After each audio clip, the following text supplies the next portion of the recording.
गुस्से में आदमी की जबान और हाथ ज्यादा चलने लगते हैं और आंखें बंद हो जाती हैं। मिस्टर सिद्धांत के साथ शायद यही हुआ।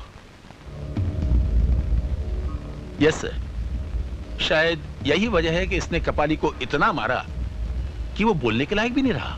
सर, उसके जरिए हम दूसरे मुजरिमों को आसानी से पकड़ सकते थे। मिस्टर सिद्धांत को इतने गुस्से में नहीं आना चाहिए था। हाँ, ये सच कहते हैं। तो क्या करता मैं?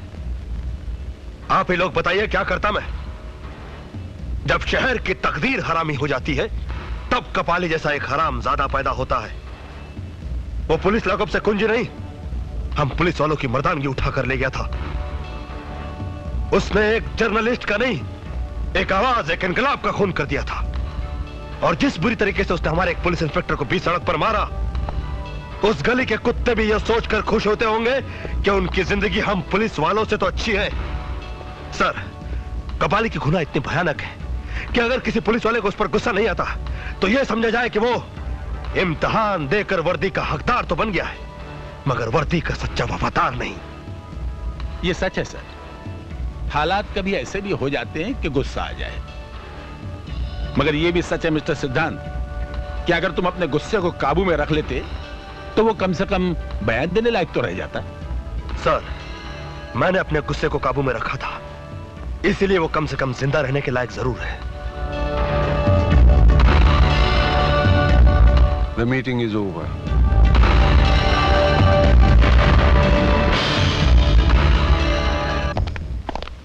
सिद्धांत, उसका जिंदा रहना हमारे लिए बहुत जरूरी है। सर, हॉस्पिटल में कपाली के चारों तरफ और भी सख्त पहरा लगा दो। सर। और हाँ, डॉक्टर से कहना जैसे ही वो होश में आए फौरन तुम्हें फोन करें। Yes sir. Good luck. Sir, college में बहुत बड़ा हंगामा हो गया है।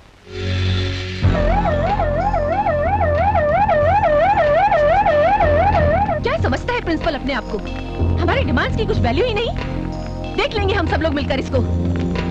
हम लोगों ने जो सोचा वही हुआ। प्रिंसिपल ने हमारी बात नहीं मानी, मगर हम लोग चुप नहीं रहेंगे। आप लोगों को मालूम है हमारे कॉलेज की फीस बढ़ा दी गई है। इसे कम करने के बारे में हमारी प्रिंसिपल साहब से आधा घंटे बहस हुई, लेकिन वो मानने के लिए तैयार ही नहीं है। कहते हैं वाइस चांसलर से बात करनी होगी। ये सब बहाने हैं। प्रिंसिपल साहब, प्रिंसिपल साहब, मुर्दाबाद मुर्दाबाद कहने से कुछ नहीं होगा। फिर हम कॉलेज में तोड़फोड़ मचा देंगे। इस सब की कोई जरूरत नहीं है। मैं तुम लोगों की लीडर हूँ। अगर प्रिंसिपल साहब ने हमारी बात नहीं मानी तो मैं अभी इसी वक्त अपने आप को जलाकर राख कर डालूंगी। राजेश, पेट्रोल लाओ। प्रिंसिपल साहब, मुर्दाबाद। प्रिंसिपल साहब, मुर्दाबाद। Shut up! Shut up! Shut up! College की फीस क्या थोड़ी बढ़ गई? आप लोगों ने हंगामा खड़ा कर दिया। ये पाउडर जो आपने लगा रखा है ना, इसकी भी कीमत बढ़ चुकी है। ये लिपस्टिक जो आपने पोत रखी है ना, इसकी भी कीमत बढ़ चुकी है। तब हंगामा क्यों नहीं खड़ा किया आप लोगों ने? स्टूडेंट और विद्यार्थी कहलाते हैं आप लोग। विद्यार्थी वो होते हैं जो विद्या का अर्थ निकालते हैं, मगर आप लोग तो विद्या की अर्थ ही निकाल रहे हैं। छोड़ दो मुझे। तुम नहीं जानते मैं किसकी बेटी हूँ। तुम भी नहीं जानती कि मैं किस किस्म का पुलिस इंस्पेक्टर हूँ। मैं तुम्हारा ट्रांसफर हफ्तों में यूं करवा सकती हूँ। मैं भी तुम्हारा दिमाग मिनटों में ठीक कर सकता हूँ। तुम ये मत भूलो कि मैं होम मिनिस्टर की बेटी हूँ। तुम भी मत भूलो कि मुझे ज्यादा गुस्सा तब आता है जब कोई अपना बड़े आदमी से रिश्ता बताकर मुझ पर धौंस जमाने की कोशिश करता है, समझे तुम? नंदू भैया, बचाओ ना। डरपोक कहीं का। आया माँ। अरे सिद्धांत, ये क्या कर रहा है? छोड़ दे इसे। अरे नारायण नारायण नारायण, भाई बहन के बीच में महाभारत या हैरत। अरे मैं कहती हूँ छोड़ दे इसे। छोड़ दो। तुम जानती हो उसने कॉलेज में क्या बदमाशी की? इस उम्र में बदमाशी नहीं करेगी तो क्या सन्यास ले लेगी? तुम इसे बिगाड़ दोगी आया माँ। बिगड़ने दे इसे। आप अगर तूने उसे छुआ भी ना तो बहुत मार खाएगा। आपने कभी मारा है इसको? हाँ, बचपन में बहुत मारा है। मैं एक बात बोलूं, आप बहुत झूठ बोलती हैं। नहीं ऐसा नहीं, मतलब आपने न कभी उसको डांटा है न कभी मारा है। मैं अपनी आंखों से देख कर आ रहा हूँ। सचमुच ये मुझे बहुत अच्छा लगता है। मैं जानती थी आखिर में आप भैया का ही साथ देने वाली हैं। नारायण नारायण, ये तो बहुत गर्म है। मगर ये बताइए मंत्री जी कहाँ हैं? वो बाजार गए हैं। बाजार गए? पिए यहाँ खड़ा, वो बाजार गए? मैं भी आता हूँ। अरे सुनो, क्या? ये गिलास ले दो। पहले बहुत से गिलास चोरी हो चुके हैं। तो सब मैंने थोड़ी चुराए हैं। रवा, अरे सर जी, अरे नारायण नारायण, वो मैं भूल गया। देखो ये क्या है? साइकिल है। अरे आप होम मिनिस्टर होके साइकिल पे? सर आपको तो हेलीकॉप्टर में होना चाहिए था। सब्जी खरीदने के लिए साइकिल अच्छी है। सर हाँ। सब्जी खरीदने के लिए आप जा रहे हैं? हाँ। नारायण नारायण, नहीं नहीं सर नहीं। मुझे तो सब्जी काटने में और बनाने में भी बड़ा मजा आता है। आप मंत्री होकर अगर सब्जी काट सकते हैं तो फिर आपका पीए होने के नाते मुझे तो घास छीलनी पड़ेगी। फिर मैं तो अपने गार्डन में घास छिलता हूँ। आप अगर मंत्री होकर घास छीलते तो आपका पीए होने के नाते मुझे क्या करना पड़ेगा?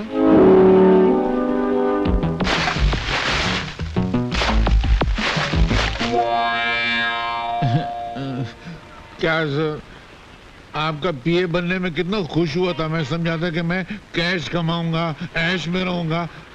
आपका पीए तो बन गया, मगर लगता है बिना खाए पिए ही मर जाऊंगा। सर थोड़ा कमाना था ना सर। ईमानदारी से जीना सीखो, उससे अगर कुछ बनता नहीं तो बिगड़ता तो नहीं ना। अरे क्या भगवान, मैंने तुझसे कहा था माशूका गद्दार मत देना, मालिक ईमानदार मत देना। तूने दोनों गड़बड़ कर दिया ना। ये क्या मालिक है, एक पैसा कमाने नहीं देता है, देख जेब खाली है। मेरी कहानी फिर से लिखना, मैं आगे मिलता हूँ। अरे मालिक, सर मैं ये नहीं कह रहा था कि आजकल के जमाने में इतनी ईमानदारी अच्छी नहीं है, थोड़ी थोड़ी बेईमानी करना चाहिए। मेरे पिताजी ने कहा करते थे कि ईमानदारी वो गंजा सर है जिस पर नोटों के बाल कभी उग ही नहीं सकते। थोड़ी सी बेईमानी की तेल की मालिश करते रहना चाहिए। तो वे करेंगे ना सर, नहीं तो पैसा नहीं, मेरा मजा नहीं आएगी। देखो, गलत कमाई करने से कभी कभी सर पे इतने जूते पड़ते हैं कि आदमी सचमुच गंजा हो जाता है। क्या बात करते? हाँ।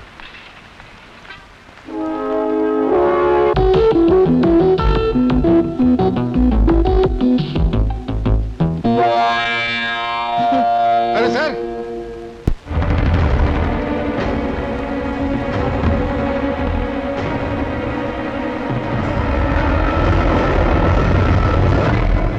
ये अच्छा हुआ कि कपाली को अब तक होश नहीं आया।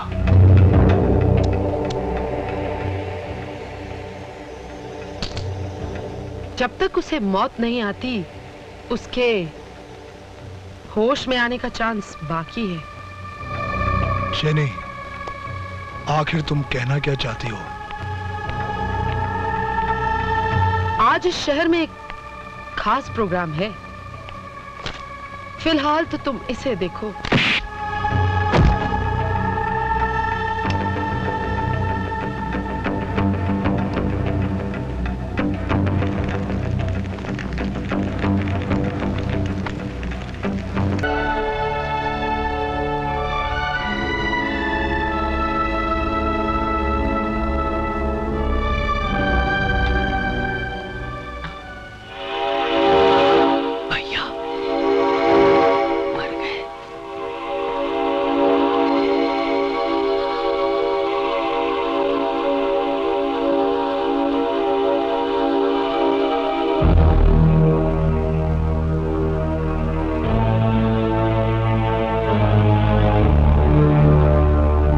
नंदो, इतनी रात को कहां से आ रहे हो?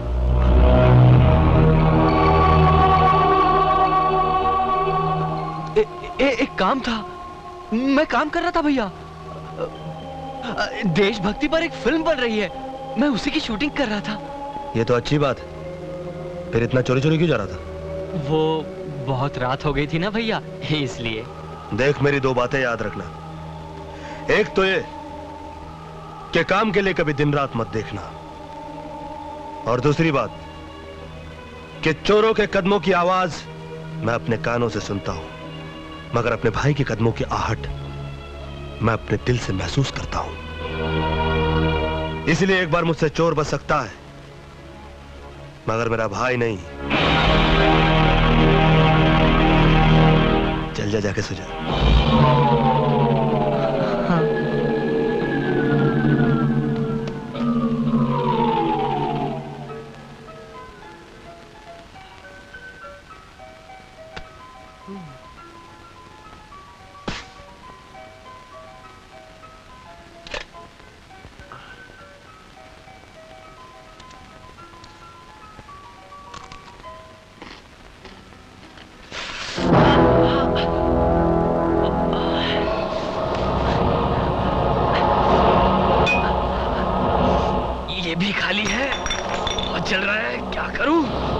नंदू, ये क्या हो गया तुझे? कुछ नहीं भैया, थोड़ा सा। ये थोड़ा लग रहा तुझे?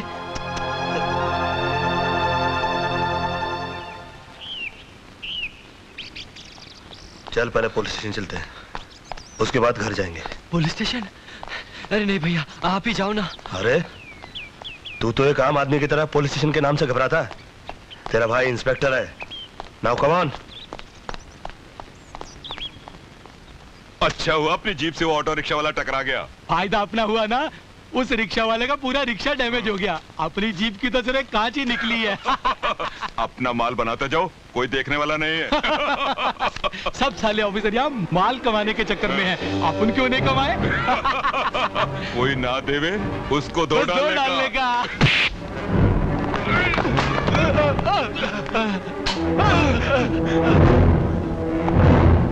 बेल्ट्स। ये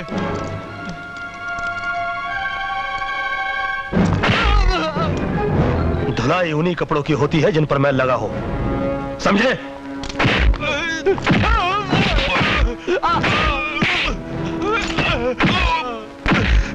साहब गलती हो गई साहब, मुझे माफ कर दो साहब, माफ कर दो। गलती नहीं, जुर्म किया है तुम लोगों ने, और जुर्म के लिए माफी नहीं दी जाती, उसके लिए सजा दी जाती है।